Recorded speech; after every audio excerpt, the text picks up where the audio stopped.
बनारस वो शहर नहीं है जहां आप एक दिन घूमे और जान गए इसे। उम्र लग जाती है साहिब, ये शहर समझ में नहीं आता।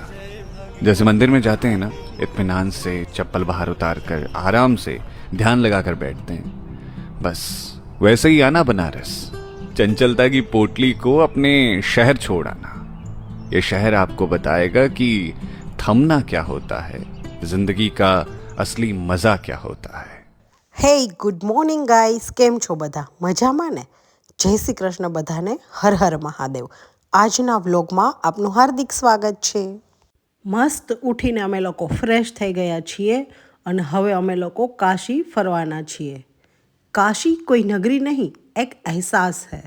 शिव के स्पंदन से चलता इतिहास है, जहाँ हर श्वास में गूंजे महादेव, जहाँ काल भी होकर नतमस्तक ठहर जाए. આવી નગરી આજે આપણે જોવાની છે.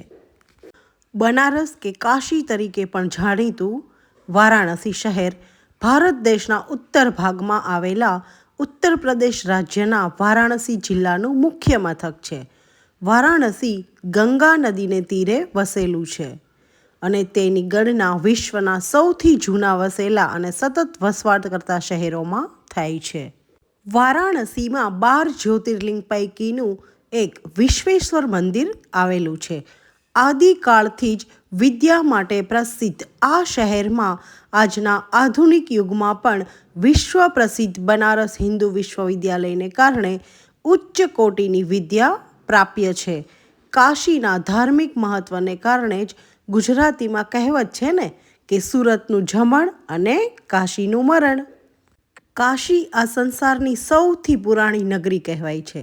આ નગરી વર્તમાન વારાણસી શહેરમાં સ્થિત છે. વિશ્વના સર્વાધિક પ્રાચીન ગ્રંથ ઋગ્વેદમાં કાશી નગરીનો ઉલ્લેખ જોવા મળે છે. કાશી રીતે આપ ઇવ કાશીના સંગૃભિતાહા પુરાણોમાં વર્ણવ્ય આ નગરી અને આદ્ય વૈષ્ણવ સ્થાન છે. પહેલાં આ નગરી ભગવાન વિષ્ણુ એટલે કે માધવપુરી હતી, જે સ્થળે શ્રીહરિકના આનંદાશ્રુ પડ્યા હતા. ત્યાં બિંદુ સરોવર બની ગયું અને પ્રભુ અહીંયા બિંદુ માધવના નામથી પ્રતિષ્ઠિત થયા હતા. આ ઉપરાંત એક એવી પણ કથા છે કે જે વખતે ભગવાન શંકરે ક્રોધમાં આવીને બ્રહ્માજીનું 5મું મસ્તક કાપી નાખ્યું, તો આ મસ્તક એમના કરતલ સાથે ચોંટી ગયું. 12 વર્ષો સુધી અનેક તીર્થોમાં ભ્રમણ કરવા છતાં પણ તેઓના હાથથી મસ્તક અલુપ થયું નહીં. પરંતુ જે સમયે એમણે કાશી નગરીની સીમામાં પ્રવેશ કર્યો, ત્યાં જ બ્રહ્મ હત્યામાંથી એમને મુક્તિ મળી અને એમના હાથથી મસ્તક પણ અલગ થઈ ગયું. જે સ્થળ પર આ ઘટના ઘટી તે સ્થાન કપાલમોચન તીર્થ કહેવાયું. મહાદેવજીને કાશી નગરી એટલી સારી લાગી છે કે એમણે આ પાવનપુરીને વિષ્ણુજી પાસે પોતાના નિત્ય આવાસ માટે માંગી લીધી. ત્યારથી કાશી નગરી મહાદેવજીનું નિવાસસ્થાન બની ગઈ. ચલો હવે અમે લોકો જઈએ છીએ બનારસી સાડી ખરીદવા માટે. બનારસી સાડી વિશે જોઈએ તો બનારસી સાડી એ ભોજપુર પૂર્વાંચલ પ્રદેશના પ્રાચીન શહેર વારાણસીમાં બનેલી સાડી છે, જેને બનારસ પણ કહેવામાં આવે છે. આજે આપણે એ પણ જોઈશું કે બનારસી સાડી કેવી રીતે બને છે. તો એ બધું જ શોપિંગ કરવા માટે અમારી રિક્ષા આવી ગઈ છે અને જુઓ કેટલી મસ્ત રીતે સાડીઓ બને છે. બનારસી સાડી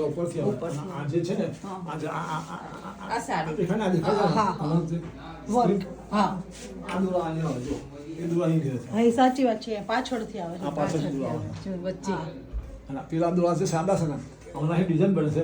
આ દોરા મેન ડિઝાઇન થાય. હા, અને આગળ આવે બે.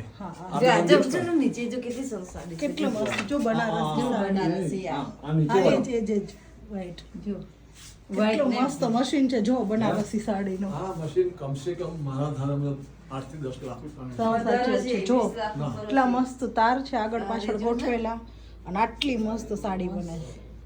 આજે બનાવવા માટે આ બી બોલો માર્ક છે, જો માર્ક બધા અલગ અલગ પ્રિન્ટ છે. તો પેલું આ જે છે ને, હા, એ આ વચ્ચે આવે. આ દોરો આવે. એ દોરો પાછળનો છે એની ડિઝાઇન પડે. આ ડિઝાઇન પડે. ડિઝાઇન પડે. બહુ મસ્ત છે. ત્યાં બનારસી સાડીનું આખું માર્કેટ જ છે આવી રીતે. તો મેં બધા ત્યાં જતા રહ્યા, મને આ ખૂબ જ પસંદ આવી ગઈ હતી એટલે મેં લઈ જ લીધી. અને એક વ્હાઈટ સાડી છે ને, હું તમને હમણાં જે બતાવી રહી છું, આ જોઈને તો આમ કેટલી મને ગમી એટલે વાત જ ના પૂછો. મેં જોતા આવે તો જેને ભાવે ના પૂછ્યા, જેટલા કીધા ને એટલા આપી અને આ સાડી લઈ જ લીધી. આ સાડીઓ ભારતની શ્રેષ્ઠ સાડીઓમાંની એક છે અને તે તેમના સોના અને ચાંદીના બ્રોકેટ અથવા ઝરી, બારીક રેશમ અને ભવ્ય ભરતકામ માટે જાણીતી છે. આ સાડીઓ બારીક વણાયેલા રેશમમાંથી બનેલી હોય છે અને જટિલ ડિઝાઇનથી શણગારવામાં આવે છે અને આ કોતરણીને કારણે પ્રમાણમાં ભારે હોય છે. તેમની ખાસ લાક્ષણિકતાઓમાં જટિલ રીતે ગૂંથાયેલા ફૂલો અને પાંદડાવાળા મોટિક્સ, કલગા અને બેલ, બાહ્ય ધાર પર ઝાલર નામના સીધા પાંદડાઓનો દોર આ સાડીઓની લાક્ષણિકતા છે. અન્ય સુવિધાઓમાં સોનાનું કામ, કોમ્પેક્ટ વણાટ, નાની વિગતો સાથેની આકૃતિઓ, ધાતુના દ્રશ્ય પ્રભાવો, પલ્લુઝ, જલ એટલે કે જાળી જેવી પેટર્ન અને મીના વર્કનો પણ સમાવેશ થાય છે. તેની ડિઝાઇન અને પેટર્નની જટિલતાના આધારે સાડી બનાવવામાં 15 દિવસથી 1 મહિના અને ક્યારેક 6 મહિના સુધીનો સમય પણ લાગી શકે છે.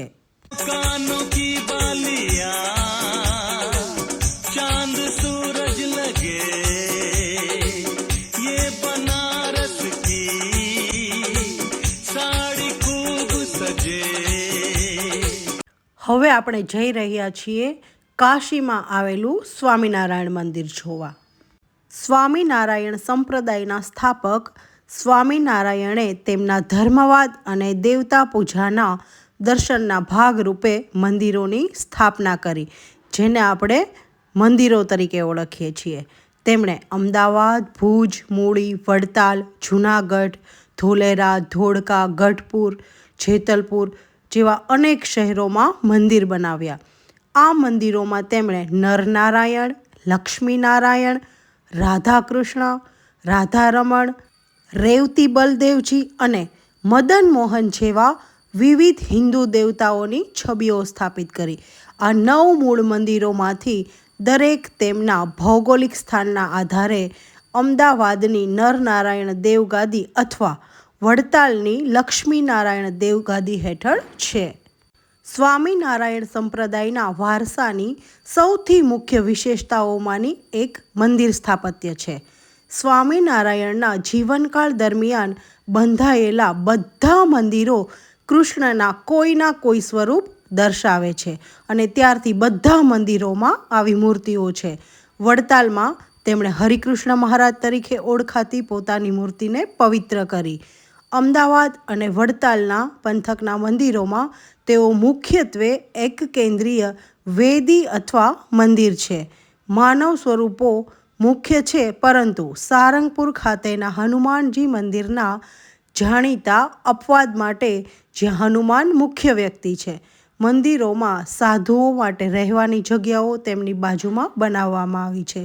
દૂર દૂરથી પથ્થરો ખોદીને મંદિર સ્થળોએ લઈ જવામાં આવતા હતા. સ્વામિનારાયણ મંદિરોમાં અન્ય હિન્દુ મંદિરોની જેમ ભક્તો મંદિરની પરિક્રમા કરી શકે તે માટે મુખ્ય મંદિરની આસપાસ પગપાળા રસ્તાઓ હોય છે.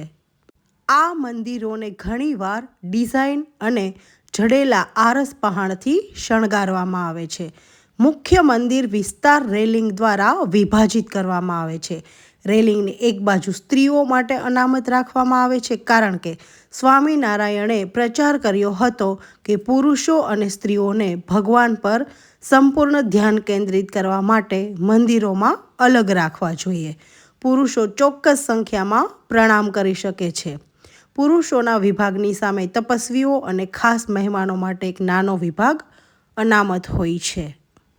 હવે મને ખૂબ જ ભૂખ લાગી ગઈ છે. આજે મને બર્ગર ખાવાનું મન હતું, તો મેં બર્ગર લઈ લીધું. અને હા, હજી તો કાશીની શેર આપણે બાકી જ છે, પણ વ્લોગ મોટો ના થઈ જાય એટલા માટે હું આનો પાર્ટ 2 તમને બતાવીશ. તો આવા જ મારા નવા વ્લોગ જોવા માટે મારી ચેનલને લાઈક કરો, શેર કરો એન્ડ સબસ્ક્રાઈબ કરો.